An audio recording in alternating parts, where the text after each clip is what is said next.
Hey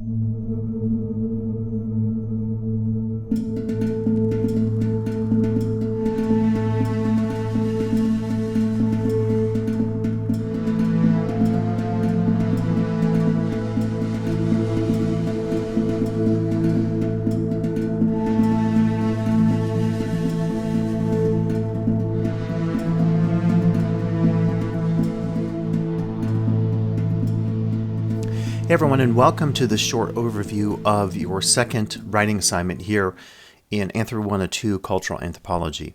So as you're familiar with now, since you did the first written assignment, to complete this assignment you'll need to find the discussion board called Written Assignment 2. Just click on that, and one thing you know by now is that for this type of discussion board, which I'm grading as a traditional paper, but it's in the format of this discussion board post, you have to first hit reply, post, and then you'll be able to see others' posts on here. So if you're wondering why that's the case, it's just so that we each create our own individual work and that we don't try to think that the first person or second person who posted necessarily did it the right or the wrong way. It's really not the case. So a few things to just go over since you did that first written assignment is keep in mind I have a pretty extensive rubric. You know that the rubric will have these exact areas on there. And then I'll comment. So if you don't do exactly 300 words or more, you get point deduction. So make sure you do the word count. Again, anytime you type anything in the Rich Content Editor inside of Canvas, as you start to type, you see on the bottom right-hand corner here, the number of words come up. So there's really no reason to lose points for a post that's under 300 words because you can count it. You can also do that on Microsoft Word. Some of you might like to write your papers in Word. That's great. You can just cut it and paste it directly into the Rich Content Editor, hit post reply, and then it will get posted to the board, and then I'll go ahead and grade that after that fact. Also, spelling and grammar. If you have more than a couple of spelling or grammar errors, same deal, you'll lose points. So one of the easiest things to do, again, really no one should lose points in these areas, is if you look at any document in Word, and this is just a paper I've been working on, anytime you have anything that's a typo, and I don't have the grammar check on here. You can also use websites like Grammarly if you like, and they're free to use. But you see that anything that comes up as a non-standard word could either be misspelled or it's just not in the dictionary.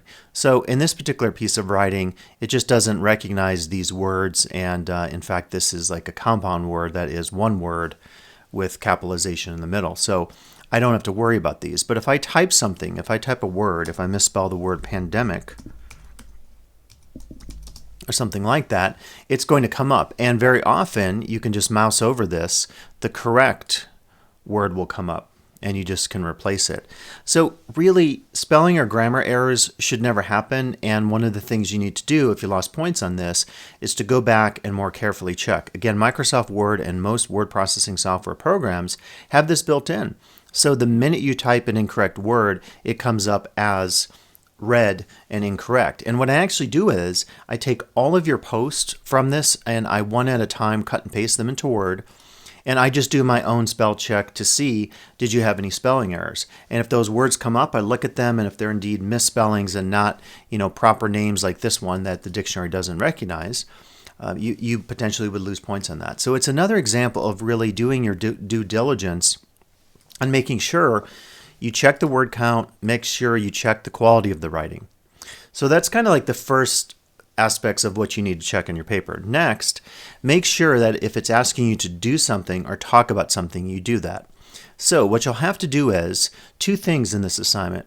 One is you have to play a game, and it's called Spent. So you click on this website here, and I'm not going to take you through this, but I want you to play through the game, and then that's going to be the subject of your short written assignment 2. So what I'll do is I'll just hit continue to Spent, and then it says here, do I accept the challenge? And you can see it's kind of multimedia. It actually has sound and stuff going on. So I could click in here, find a job. And I could look then to see which one of these I want to click on and accept. Once I do that, it'll tell me what my pay is.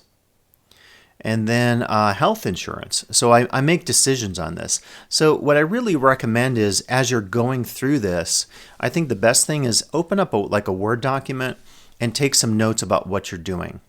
So for example, you could do this on a piece of paper as well. So job taken, and then type the name of the job in there, just as some notes as you're going through the exercise. The next part of the exercise then is asking me about health insurance. And so I could just make a little note about health insurance. Again, I'm trying to just get a sense of you working with this to understand why we do this particular simulation. So maybe I'll go for the bronze plan in my case. And this tells me some information. So this is another case, if you want to, you could take some notes about this and say, oh, well, let's see, it's really expensive to be an American worker and to afford health care, even under the Affordable Care Act. Now, next, I have to decide a place to live. And the idea behind this is that it's tracking your income versus expenses. So it's almost like doing a spreadsheet, but not doing it in spreadsheet form like you would look at in an accounting class or something.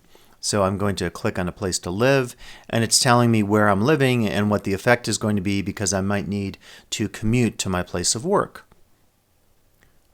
Next, my apartment is too small. What should I do?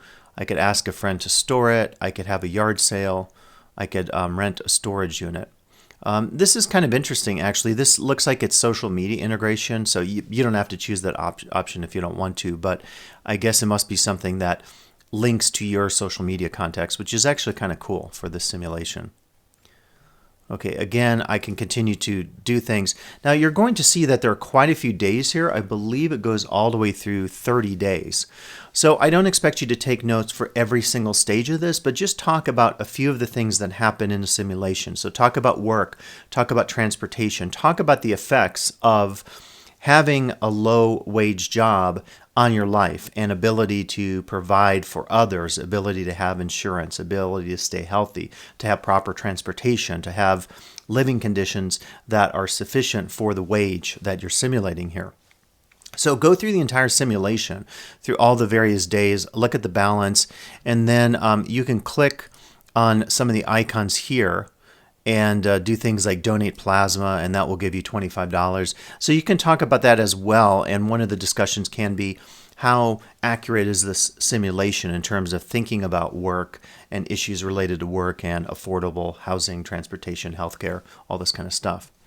So again, I just really recommend, as you're doing this, make some notes. It doesn't have to be in a Word document, but on a piece of paper, so that you know what you've done.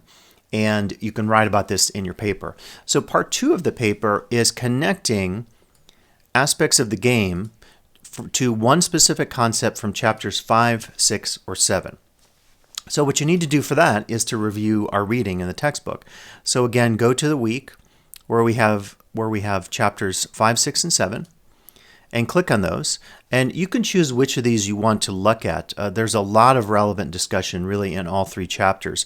Maybe more in 5 and 6. I mean, politics is 7, but what we're talking about in this spent simulation is definitely something that has political ramifications in terms of our political system and notions of democracy. So you can look at different concepts here.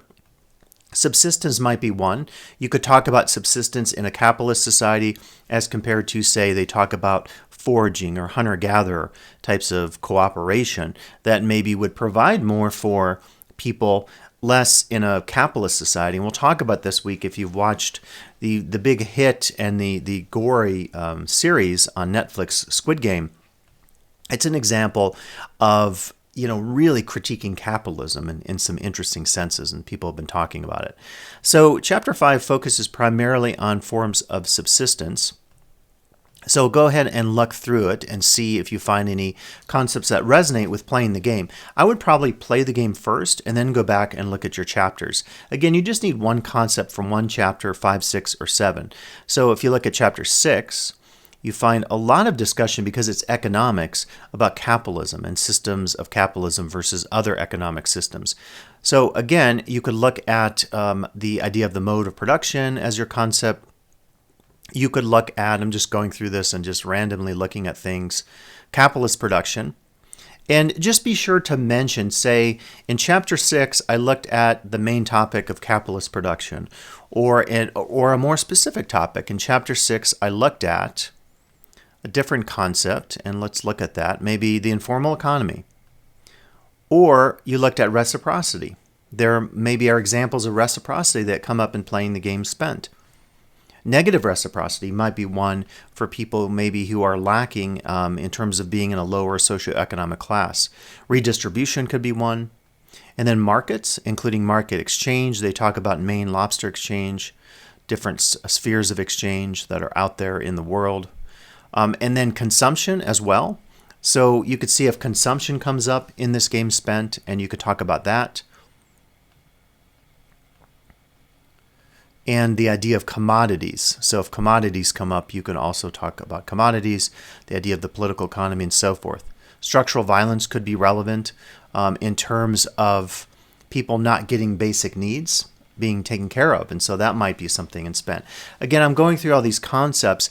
There's not a right or wrong concept. If you make the case for it, that's fine. So step 1, play the game Spent. Take those notes, which could be on paper, which could be on a Word document.